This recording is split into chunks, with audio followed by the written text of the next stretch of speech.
Hey guys, happy Monday. This week we're going to be reading a story out of your Caterpillar book. So if you don't have your Caterpillar book, go ahead and you may want to pause the video, run out and grab it, come back.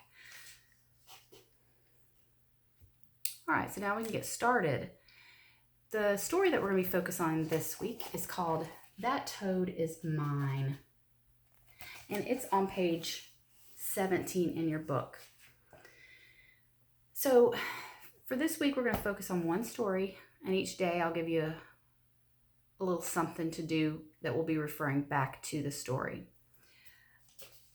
What I'm going to do with you today is just simply read the story so that you will have someone reading the words while your eyes can look at the words individually. So if you have any trouble with some words, you'll at least have someone there reading it for you. And then throughout the week, you can reread it. You can read it with grown up. You can read it silent. You can read it out loud. You can read it to stuffed animals, to your siblings, whatever you want. But you could also go back and listen to the recording of me doing this.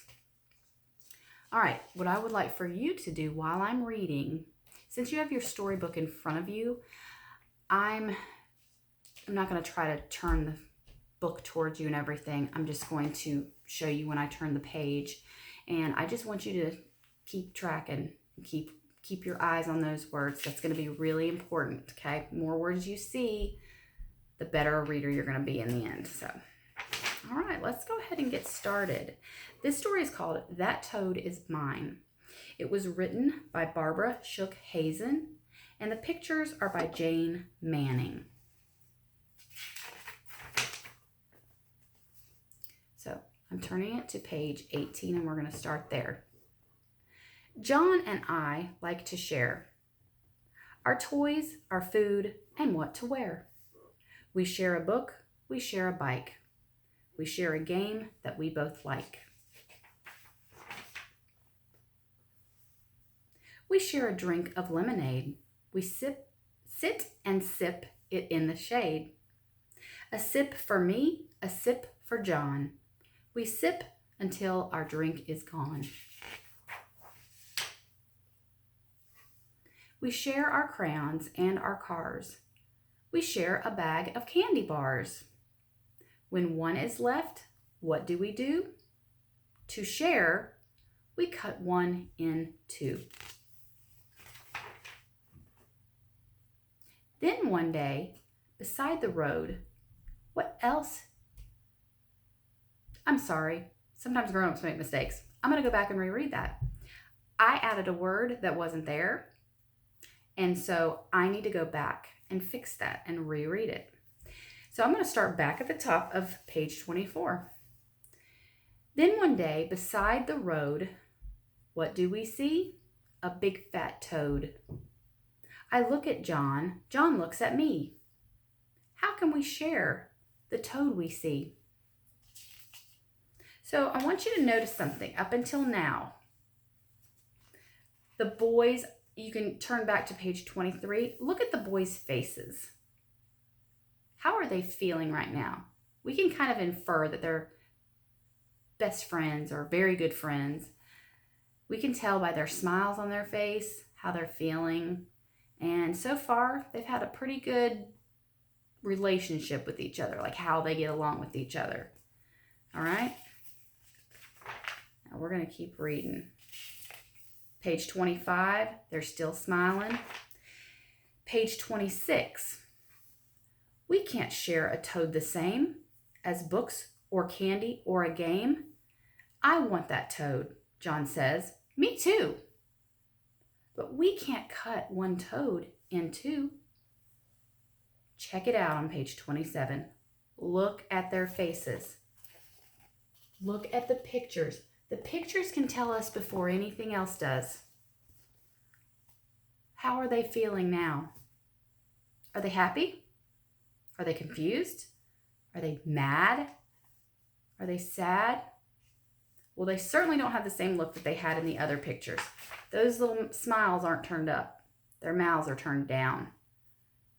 And another thing, look at those eyebrows. Those eyebrows, when your eyebrows do this, doesn't mean you're very happy. So I think what we're seeing here is a change in the story. Let's see what happens. So now they found this toad. They want to see, they both want it. Let's see what happens. Page 28. I know, I say. Here's what we'll do. A day with me, a day with you. No way, says John. I don't agree. A hop toad needs one place to be. I'm mad at John. He's mad at me. The two of us do not agree. While we're mad, the little toad keeps on hopping down the road.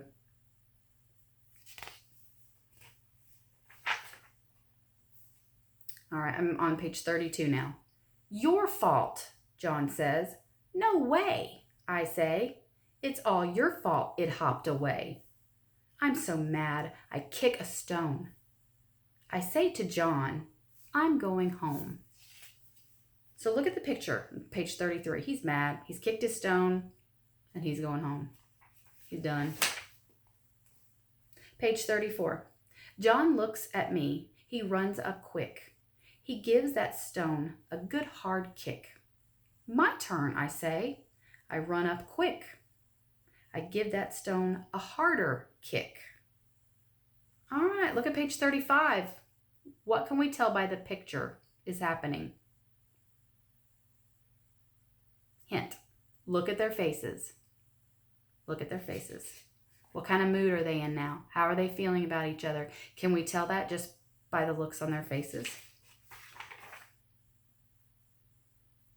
A kick for me, a kick for John. We kick until our mad is gone. We kick until we're home, and then John and I are friends again. So, I love this story.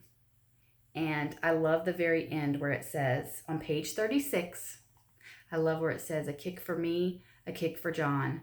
We kick until our mad is gone. I want you to think about what that means.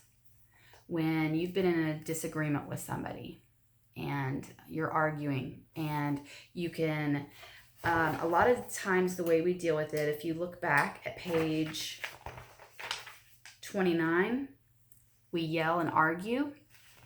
Then on page 31, we quit talking to each other.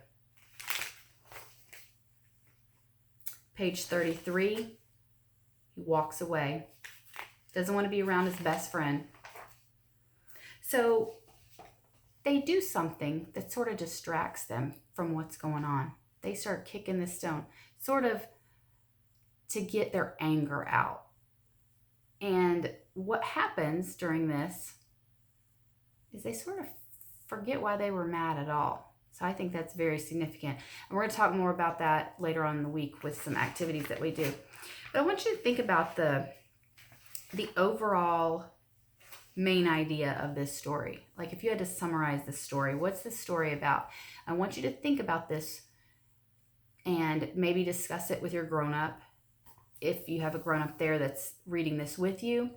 And we're going to come back to it and talk about it, but I want you to think about how these characters started out a certain way, and then something happened and made a change to them. A problem happened and the characters changed. They went from being they went from being one way to being another way, and then they actually went back to being the first way that they were.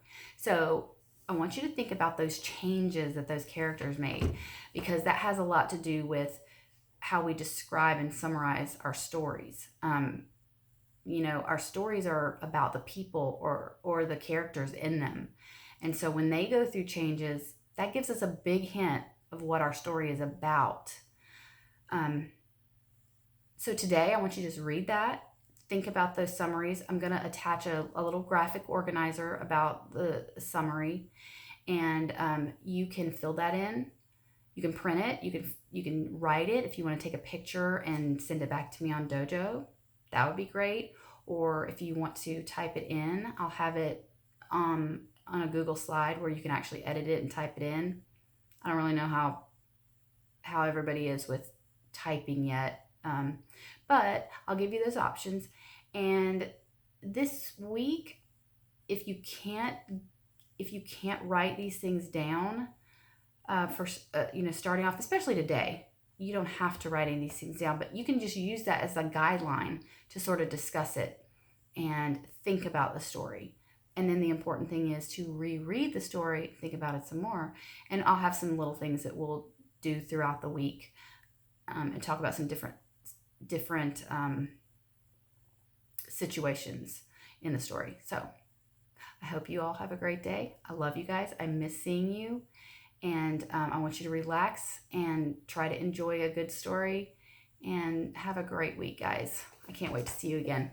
I'll see you soon. Bye.